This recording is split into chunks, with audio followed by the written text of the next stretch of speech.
The first year that I was seriously studying Islam, I ran into a question from an Egyptian man that would come up time and time again. How can you believe that God sends people to hell for Adam's sin? Dude, that is not even slightly what we believe. Let me explain it to you.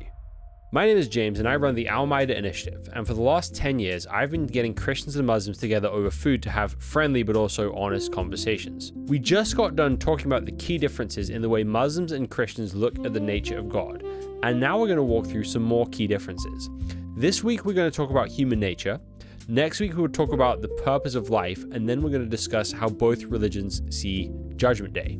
Having done this for a while now, I think the reasons Christians and Muslims can have such a hard time understanding each other is that fundamentally Islam and Christianity are different solutions to a different set of problems.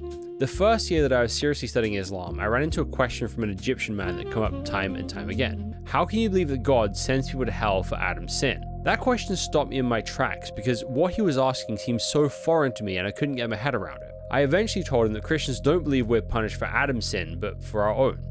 But the sin of the first man is what made it inevitable that we all sin. Then I asked him why he thinks that every single person sins, and he answered, because nobody's perfect. Reflecting on that moment, I would later realize how big the language barrier is when it comes to this subject, and on reflection, I would like to frame what Christians believe not so much as original sin, but original perfection. Meaning, the difference isn't so much that Christians have a lower view of humanity than Muslims, but that Christians have a higher idea of what a human used to be. If you're not paying attention, it's easy to think that Christianity and Islam both believe in Adam and Eve and the same essential story of creation. So let's examine this. The first thing you need to know is that the story of the creation of man has a completely different starting point.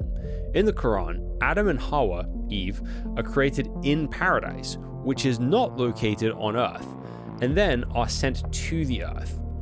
We cautioned, O Adam, live with your wife in paradise and eat as freely as you please, but do not approach this tree, or else you will be wrongdoers. But Satan deceived them, leading to their fall from the blissful state they were in, and we said, descend from the heavens to the earth as enemies of each other. You will find in the earth a residence and a provision for your appointed stay. The fall here is not describing a change of nature, but a change in location, from paradise to earth, a temporary location of testing, known as the dunya. The Bible, on the other hand, teaches that Adam and Eve were created on the earth in order to rule over the earth. And God blessed them, and God said to them, be fruitful and multiply and fill the earth and subdue it, and have dominion over the fish of the sea and over the birds of the heavens and over every living thing that moves on earth. The earth itself was paradise. Eden was an ordered garden and the rest of the world was unorganized chaos that humanity was given the task of ruling over. Humans were given a pattern in the garden and told to make the rest of the earth like a template. Work and mission were built into our nature, but humans had no sin and therefore the entire world was free of death and pain.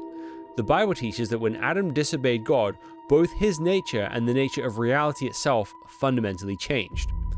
Therefore, just as sin came into the world through one man and death through sin, and so death spread to all men because all sinned. Note also, for the creation was subjected to futility, not willingly, but because of him who subjected it, in hope that the creation itself will be set free from its bondage to corruption and obtain the freedom of the glory of the children of God. Adam's sin is seen as the turning point of bringing imperfection into the world and into human nature, creating a relational rift between God and man.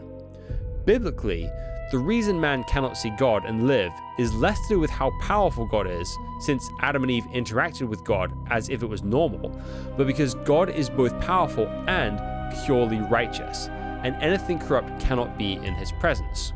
God created man to have a face-to-face relationship with him. Sin is what has ruined that and made us fall from our original design. Islam, on the other hand, does not teach that humanity fundamentally changed because of the fall. Islam teaches that human nature is made pure with every new human. There is none born but is created to his true nature. It is his parents who make him a Jew or a Christian or a Magian, quite as beasts produce their young with their limbs perfect. Do you see anything deficient in them? Then he quoted the Qur'an.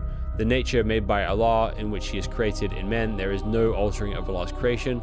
This is the right religion. This means that every person starts with the dispositions towards God and Islam, which is why everyone who becomes Muslim is called a revert rather than a convert, meaning a person who embraces Islam is reverting to their base programming.